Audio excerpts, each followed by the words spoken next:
Ghanaian leader, Flight Lieutenant Jerry Rawlings. All planters, do you have corn? I'm talking about planters, not diggers. Let me see you by the hand. Up. Good. Now, those of you who have the corn sacks, go and supply. But you've got corn in your left hand. Jesus Christ. Okay. Now, those of you with the sacks, better watch out and feed us, okay? Now, where is he? You take over.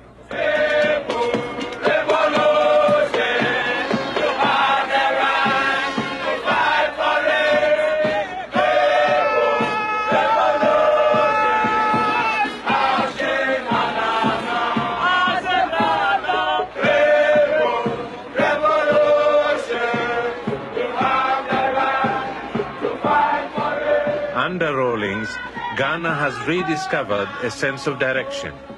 He is pursuing a policy of socialism, but the slogans are often more militant than the practice. And the line is not straight. Move! The country does need strong leadership. One urgent goal is to re-establish respect for farming. Another is to improve efficiency on the land. The point is, as they dig the holes, you, the planters, put the seeds in their holes. All right? Every digger, make sure you got a plant. Rawlings' high-profile politics include setting a public example in the fields and encouraging the masses to cooperate in self-help. It is only by collective effort that the nation's problems can be solved. There are still some people who would like the nation to go back to childhood. Such a person was the man from the Osu People's Defense Committee, most unfortunate, who got up to speak at the budget debate at Parliament House recently, and who said that everything was fine when the white man was here. And so we should bring him back to help us. This man, and others who think like him, longs for the dependency of childhood. But we are grown up, or should be. We are supposed to be old enough to realize that the nation is now paying the rest of the outstanding bill for those easier days, when so many of our resources were squandered.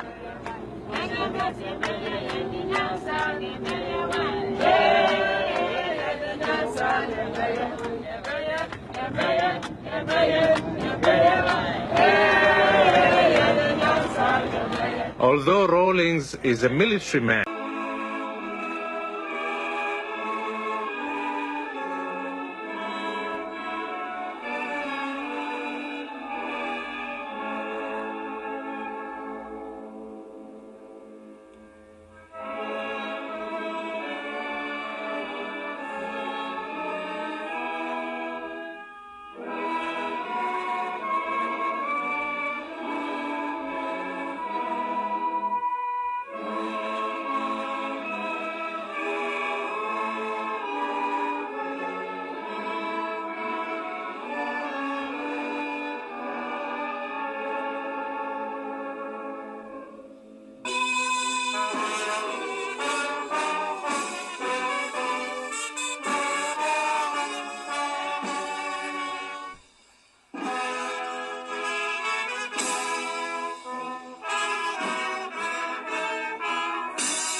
Rawlings is a military man, he is more concerned with mobilizing for development than for war.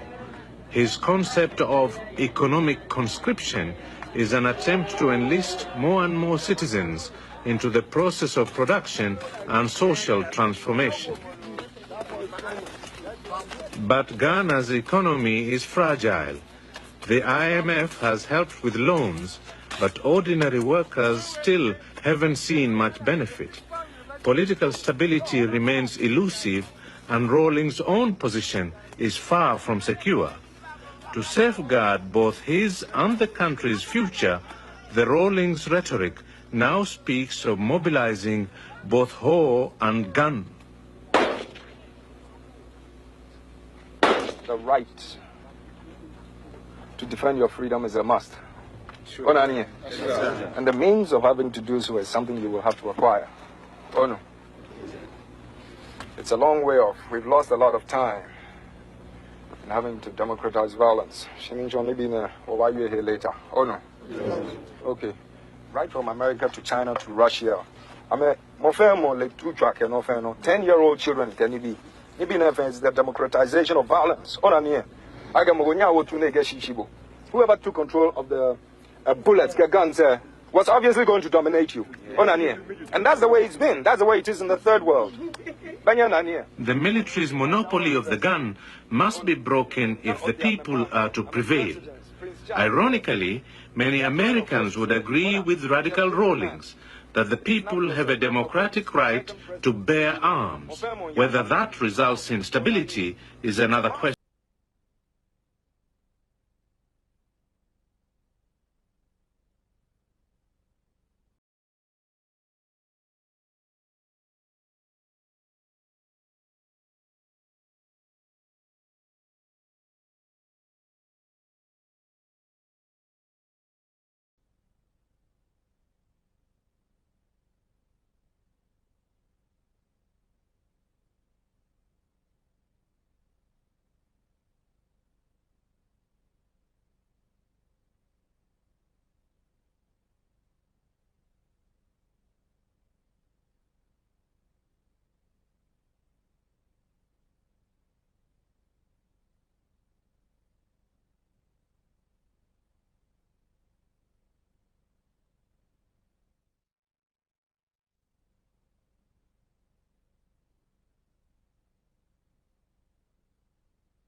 He was Kwame Nkrumah, the first leader of a newly independent black African state. His aim was to transform Ghana into a society shaped and driven by the power of science. And I see and hear springing up cities of Ghana, becoming the metropolis of science, learning, scientific agriculture, and philosophy. Seek ye first the political kingdom, and all other things shall be added unto it. We are the nation powerhouse. We supply power to every home. We are the nation powerhouse. At the heart of Nkrumah's plan was a giant dam that would produce vast quantities of cheap electricity. Enough power to build a modern industrial state in the heart of Africa within a generation.